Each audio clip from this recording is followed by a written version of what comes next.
মাসজুদা ইল্লাল্লাহ লা ইলাহা ইল্লাল্লাহ লা ইলাহা ইল্লাল্লাহ।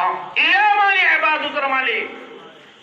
আল্লাহ পাকে আয়াতুল কুরসির মধ্যে আল্লাহ তাআলা তালিম দিতে বান্দারে, ও আর বান্দা ইলার পরিচয় মাবুদের পরিচয় তোমরা ভাই বললে চাইতে লিখো নাকি মাবুদ হার হয় জানো না। আল্লাহ দে ইলাহ দে ইবাদতের মালিক করেন। আল্লাহ বয়ান ফরমাতে লা ইলাহা ইল্লাহু, আল্লাহই একমাত্র মালিক, আল্লাহ ব্যতীত ইবাদতের আর কোনো মালিক নাই। ইবাদত একমাত্র আল্লাহ, আল্লাহ ইবাদত একমাত্র আল্লাহ। আল্লাহ এখন তাম সৃষ্টি জগতের খালেক এবং মালিক বলতে আল্লাহ।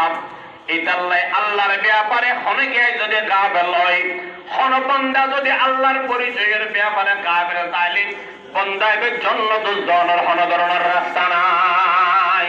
হাদিস শরীফে আল্লাহর হাবিব বয়ান ফরমান قال رسول الله صلى الله عليه وسلم من مات وهو يعلم أنه لا إله إلا هو دخل الجنة।